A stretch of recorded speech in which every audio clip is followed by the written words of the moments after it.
Bonjour à toutes et à tous. Avant de commencer véritablement cette vidéo, je voudrais tout d'abord vous remercier toutes ceux et celles qui m'ont rejoint dernièrement sur ma chaîne. C'est pas grand chose, mais pour moi c'est énorme de tripler globalement le nombre de mes abonnés en si peu de temps. Je vous remercie tous de la confiance que vous m'accordez. J'espère vraiment que mes prochaines vidéos vont vous plaire, et si c'est le cas, et ben voilà, ma chaîne est entre vos mains. Elle repose sur vous. Moi, vous connaissez mes objectifs. J'essaie de faire autant de vues que j'ai d'abonnés. Si vous pensez que mon travail, mes vidéos, ma chaîne méritent plus de vues et des visibilités, et bien tout est entre vos mains. À vous de jouer, partagez, commentez, un petit like, faites tout ce que vous pouvez pour me mettre en référence, pour me faire sortir de l'anonymat dans lequel je suis globalement depuis les débuts. Je compte sur vous, ça va me donner beaucoup de motivation, croyez-moi, et je vous remercie par avance. Allez, bonne vidéo.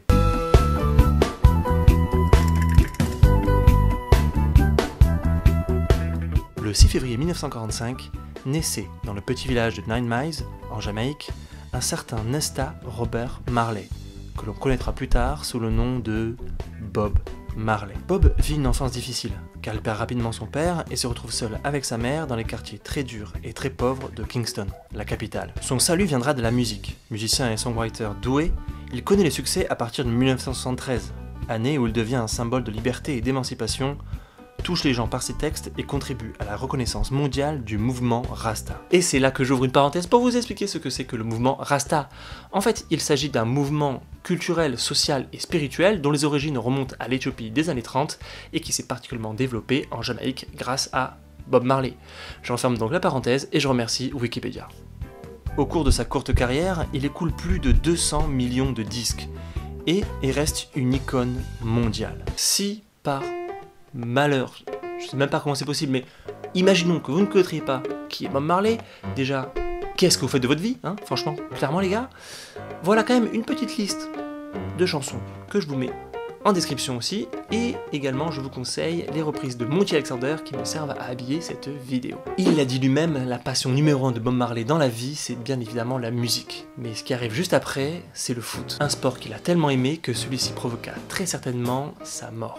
Bob aimait tellement le foot, il le pratiquait vraiment souvent, et on lui doit d'ailleurs quelques belles citations. Le football est un don en soi, tout un monde, un univers pour soi-même. Et j'aime le foot parce qu'il faut avoir suffisamment d'adresse pour y jouer. Liberté, le football et liberté. Bob Marley trouvait toujours une excuse pour jouer au foot, entre deux tournées, deux répétitions ou deux interviews. Il aurait même dit à un journaliste « Si tu veux savoir qui je suis, tu dois d'abord jouer au foot contre moi ». Marley était même très proche, très ami d'un excellent joueur de foot professionnel jamaïcain qui est devenu même par la suite le manager de son groupe. Quant à son niveau de jeu, les avis et témoignages divergent. Quand certains disent qu'il aurait pu facilement jouer professionnel vu le faible niveau en Jamaïque, d'autres disaient qu'il était carrément exécrable et savait pas du tout jouer. Quoi qu'il en soit, là où tout le monde se mettait d'accord, c'était pour dire que son poste de prédilection était celui de numéro 10 en meneur de jeu, le même que son idole footballistique, à savoir le roi Pelé. Il faut savoir qu'il jouait tout le temps en tournée et qu'il y a beaucoup d'histoires et des légendes qui tournent à son propos. Il aurait par exemple joué contre Nantes, alors champion, Nantes qui d'ailleurs aurait eu beaucoup de mal à les gagner, aurait dû s'employer parce qu'ils avaient pris un peu à la légère. Or, apparemment, d'après eux, ils étaient quand même pas mal techniques et ont galéré pour réussir à gagner, je crois, 3 buts à 2. En 1980, il aurait même joué au stade Gaston Gérard à Dijon. Bob Marley et le football français, c'est toute une histoire qui malheureusement finit très mal. En effet, en 1977, Bob et son groupe affrontent à Paris une équipe qui s'appelait les Polymusclés, qui était en fait composée de stars du showbiz français, on va dire, en marge d'un concert. Au cours de ce match, suite à un mauvais choc, Bob Marley se blesse à l'orteil. L'orteil en sang, il sort du terrain et va voir un médecin qui lui conseille très fortement de se reposer. Ce qu'il ne fait pas, évidemment, il ne se guérit pas très bien, et comme ça ne cicatrise pas comme il faut, il va voir un médecin à Londres. Celui-ci l'examine, diagnostique une petite tumeur à l'orteil et lui propose de lui amputer afin de le guérir totalement. Pour des raisons religieuses, Bob Marley refuse et ce sera sûrement une des pires décisions de sa vie. En effet, en 1980, au cours d'un footing à New York, il s'effondre totalement. Il est transféré à l'hôpital où on lui diagnostique un cancer généralisé. Bob se battra pendant quelques mois mais finira malheureusement par succomber le 11 mai 1981. Jour de mon anniversaire. Voilà. 30 ans après sa mort, son nom reste collé au foot. Je vous conseille par exemple l'excellente vidéo qu'a faite la chaîne Copa 90 Stories. L'histoire c'est qu'en 2008, au cours d'un match européen au Pays de Galles, le Cardiff City FC recevait l'Ajax Amsterdam. Et il se trouve que c'est très chaud entre les supporters des deux équipes qui promettent d'en venir en main. Et c'est là que le DJ du stade a une idée de génie. Il décide de passer à fond Three Little Birds, une chanson de Bob Marley, que tous les supporters de l'Ajax se mettent à reprendre en chœur et ça calme tout le monde. Depuis, la chanson est devenue l'un des hymnes du club néerlandais. Quelque chose me dit que cela n'aurait jamais marché sur des supporters français. Pourquoi ? Parce qu'en fait, ce que l'on chante dans les stades est très lié à la culture foot de ceux qui chantent et à la culture de manière générale de ceux qui chantent. Moi je pense que la chanson a été reprise sur le coup en chœur, tout simplement parce que les supporters néerlandais, déjà ils connaissaient sûrement bien la chanson, et aussi peut-être parce que ils parlent bien anglais, hein, au passage. Gonna be alright.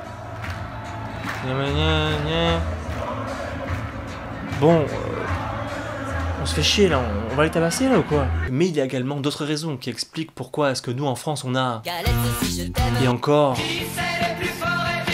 Bref, des trucs pas franchement top comparés à Bob Marley ou à You Never Walk Alone par exemple. Si je trouve personnellement que les chants qu'on chante dans les stades sont pas très originaux, pas très renouvelés et pas ouf, et en fait j'ai trouvé des arguments qui expliquent cela. En effet, un article de la revue Vice expliquait tout d'abord que en France, musique et foot sont beaucoup plus cloisonnés qu'en Angleterre par exemple. En Angleterre, ils célèbrent très facilement les exploits d'un nouveau joueur ou celui d'un entraîneur. Je vous conseille par exemple la reprise de Bohemian Rhapsody par les supporters de Leeds, par exemple, pour célébrer Bielsa. Et ensuite, deuxième argument de cet article, c'était de dire qu'en France, on célébrait beaucoup plus les clubs et leur histoire, les institutions, qu'en Angleterre, eux, ils préféraient plutôt célébrer les joueurs, les entraîneurs. Je pense donc que ce qu'on chante dans nos stades, en fait, finalement, n'est pas moins bien que ce qu'on chante au Royaume-Uni. C'est juste qu'on ne chante pas pour les mêmes raisons. On ne chante pas pour célébrer les mêmes choses. Outre-Manche, ils sont peut-être plus inventifs, mais eux célèbrent les hommes.